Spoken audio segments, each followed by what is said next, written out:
I got someone's underwear. Robert Kennedy, thanks for taking a minute. Simple question. Tucker? It's good to see you. Listen, You're a Bitcoin maximalist. You're Bitcoin forever. I hate this central bank digital currency. Hey, I don't have all the answers, but together, I know we can find them. All right, everybody. Happy Halloween. Happy Friday. This is going to be a short Friday show.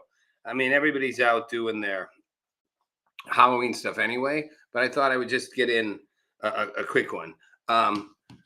So speaking of Halloween, some scary things. Halloween's a funny holiday. I was never a huge Halloween person per se. It's just not my, I like it sort of. But I'm not. I don't dress up well in costumes. So people having a party, the place I'm staying in, they're like, it's a costume. I'm like, I don't know. I'll put some big glasses on or something. I'm just not a costume guy. You a costume person? Do you like the costumes? You party person? Do you like the parties? Do you like trick or treating? You're too old to trick or treat. You trick or treat anyway. Do you just dress up like a Batman and run between cars and sort of mess with people? I don't know. A lot of options for Halloween. Yeah, Christmas. I'm a Christmas person. So, but something that is a little scary is if you are an undocumented illegal immigrant in this country right now. And I want to talk about it for a second because overall, I lean conservative, and I'm a big fan of removing criminal aliens from. And I've talked about this before from the country. And there's a lot of people that shouldn't have come in the country. There's a lot of people that should never have gotten let in. There's a lot of people who got let in that have horrible records. There, literally, millions of people abuse the asylum process. Everyone was seeking asylum from somewhere. It's sort of like a joke. Sort of like, well, like I'm seeking asylum from Mexico. Why? Well, because I don't make money there. I mean, it's like. You got to be like undergoing political persecution or something to justify the asylum thing. Most of them weren't. I mean, this, Agrio Garcia guy, the Maryland dad, we're never going to get to the bottom of this guy. But, I've said before, the government messed up in that they didn't know who he was. They screwed up on paper, right? On paper, they grabbed the wrong guy in a sense. Like they were grabbing a guy who on paper, when it looked like it, he was just like a Maryland dad, like on the verge to citizenship or whatever. It was only once they had him, they realized who he really was. But that said, that is who he really is. He was a gang member in El Salvador, and came to the U.S. illegally. Did he flee the gang? Maybe. Or did he go extend the roots of the gang? Hard to know for sure. Seems like he was clearly involved in human trafficking. And again, this is where the justice system and the whole thing really breaks down for me. And I say this to somebody who went to Stanford Law School. And I knew it at the time. I was like, don't get me started. Sidebar, the jury of your peers. You don't get a jury of your peers. Some people do. Not very many. I'm not getting a jury of my peers. No chance. I mean, what even makes your peers at this point? And who goes to jury duty? I know people who love jury duty. They literally look forward to it. Don't ask me why, because that's a whole lot of your time, and you get nothing for it. You get paid nothing. But I guess they like the experience. Maybe they like being. I did a reality show a number of years ago. It was on like PAX, NBC PAX, and the premise was. We took really well-known court cases that had been litigated, and then we had a jury of reality people. I mean, not like famous people, but I mean they were people that had been cast to be the jury, and it was called Second Verdict. So the real verdict was out. The jury heard arguments, which we presented. In condensed form and all that. But I'd guide them through all the procedural rule stuff, and then they would deliberate, and we'd see if they came up with the same or a different verdict.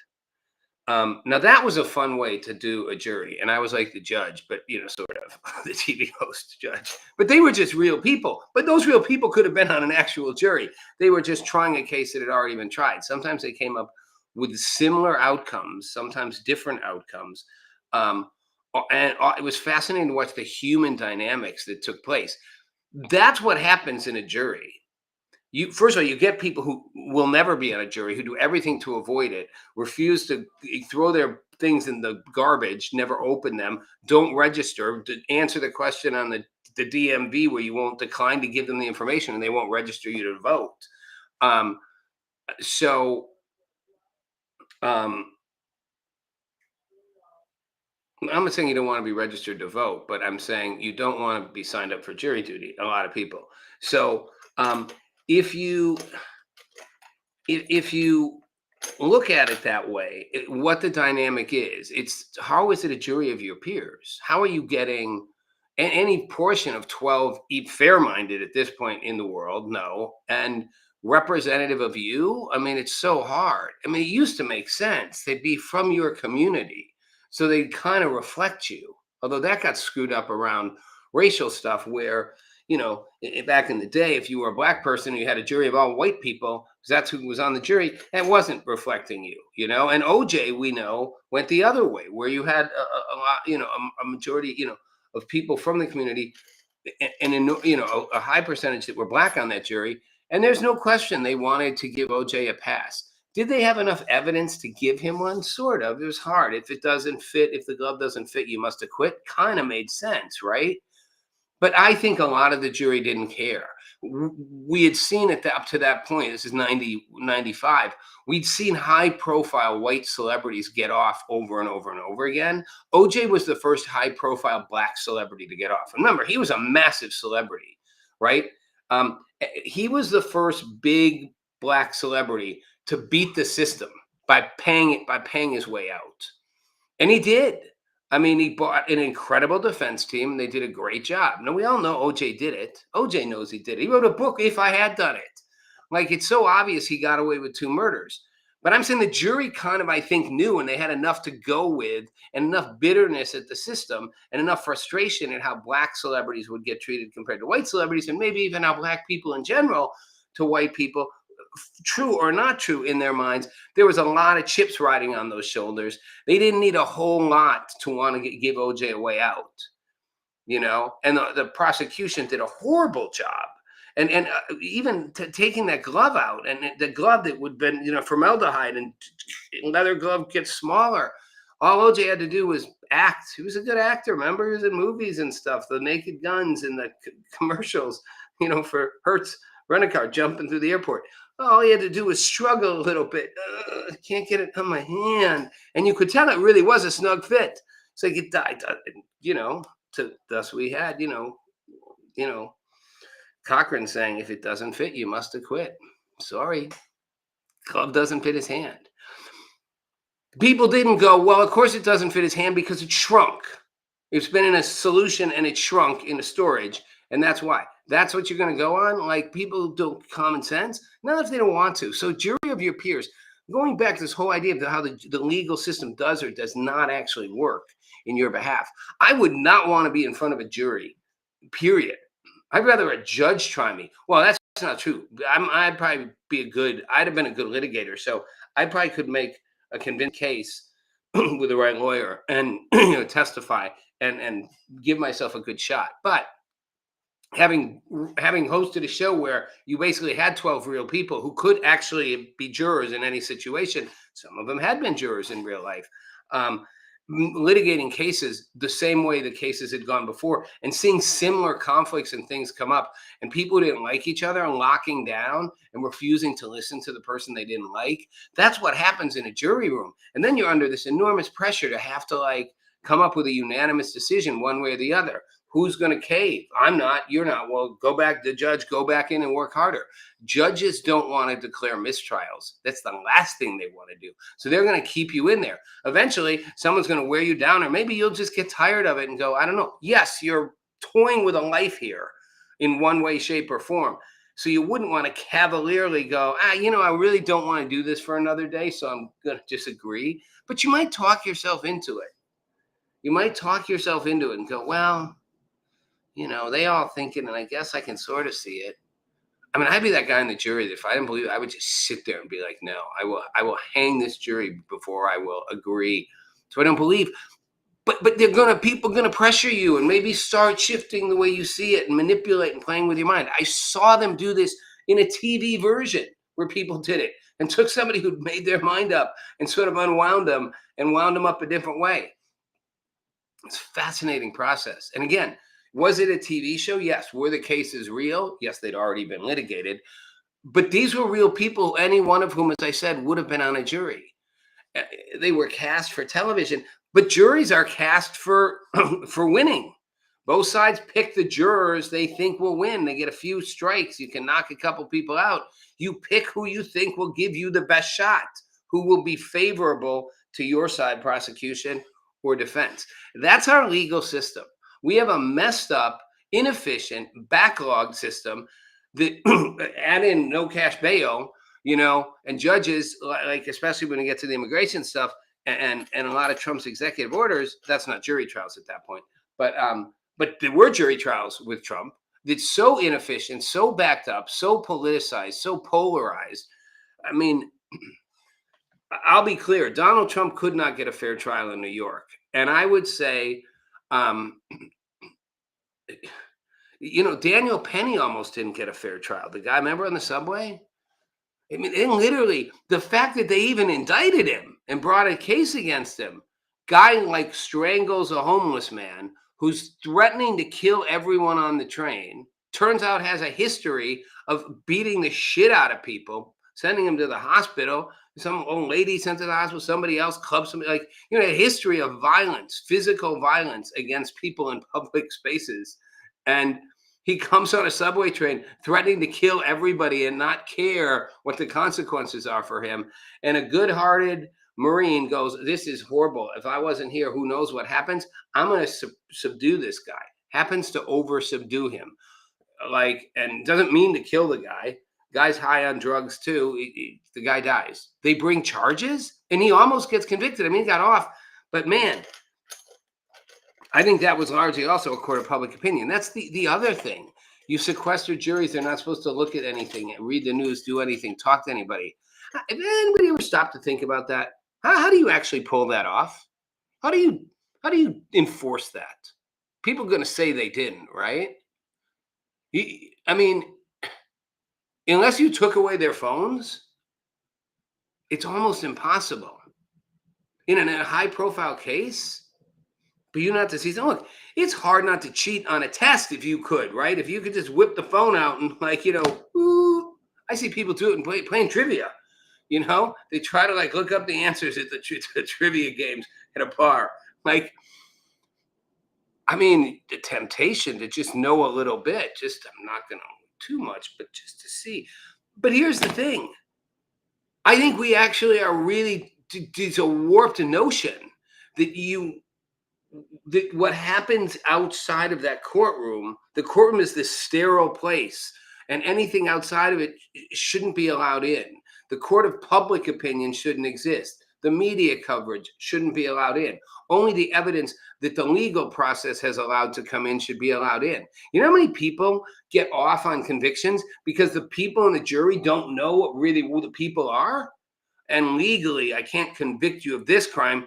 Well, in some cases you can. If it's repetitious, like sexual assault, I could use that history. But overall, it's hard for me to say, you did these things, therefore you might be guilty of this. Why? Do you understand the absurdity of that? I get the logical legal reasoning. You're charged with this crime, not any other things you did.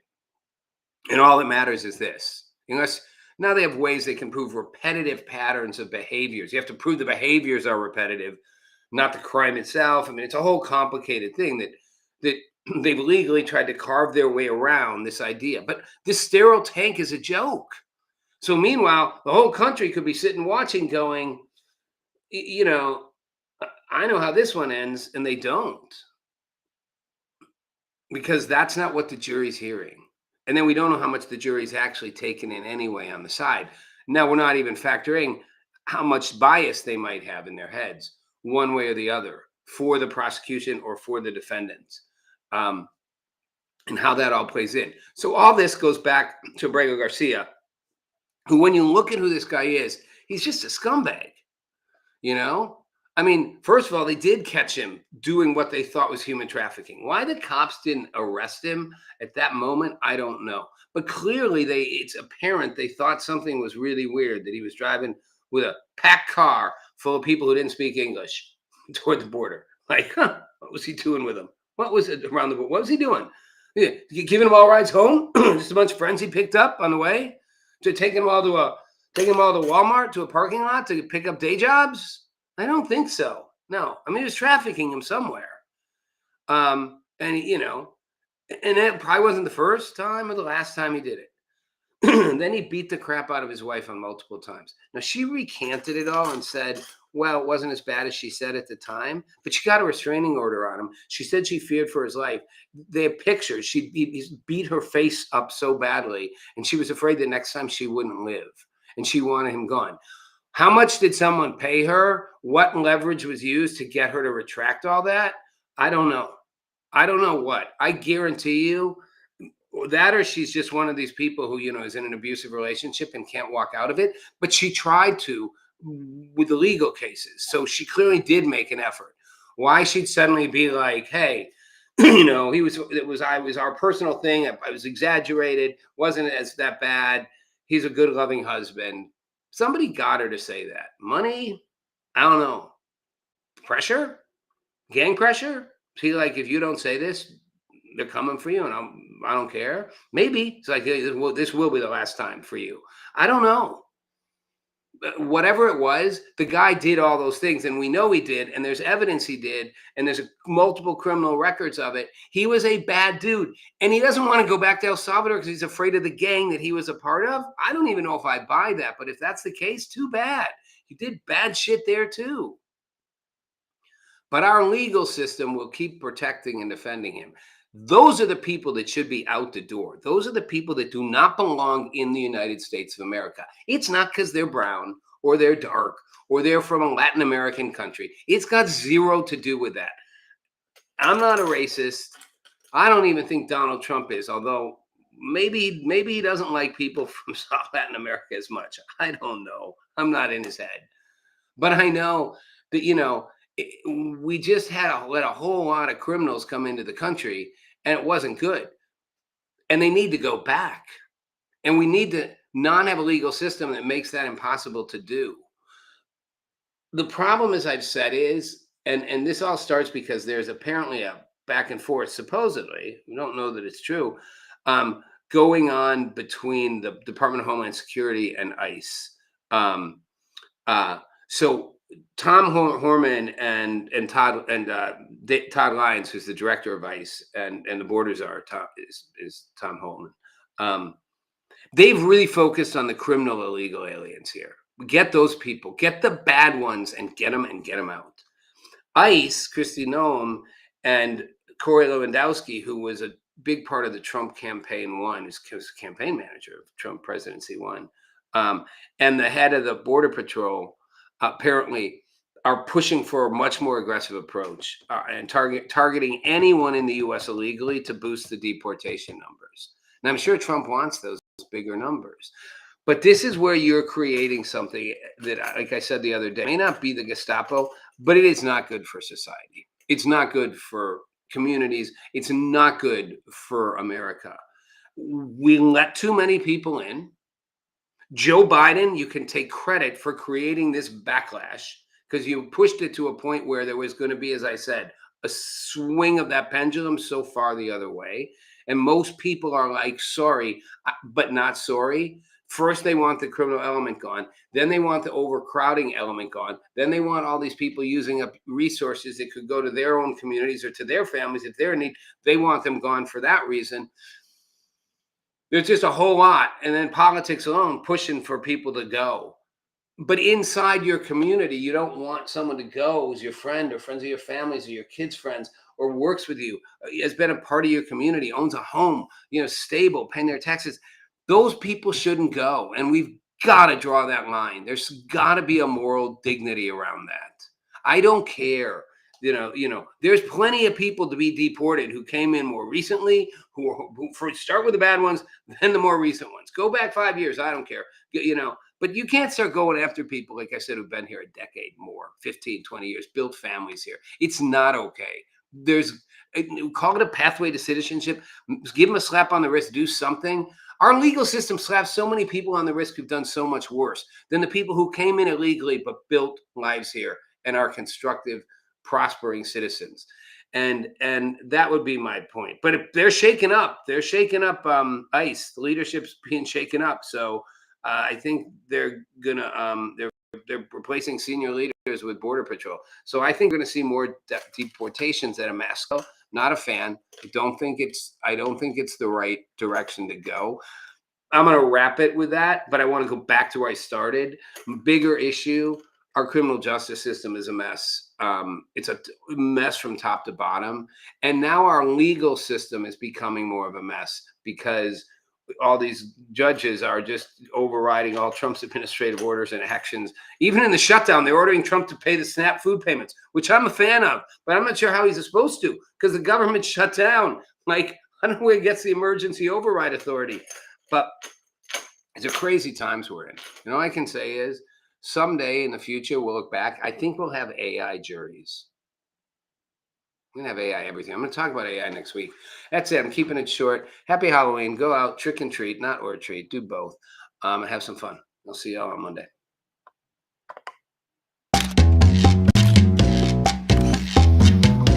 Meet Rob Nelson, talk show host. Because you got the 70s thing going there. I got someone's underwear. Robert Kennedy, thanks for taking a minute. Simple question. Tucker, It's good to see you. Listen, you're a Bitcoin maximalist. You're Bitcoin forever. I hate this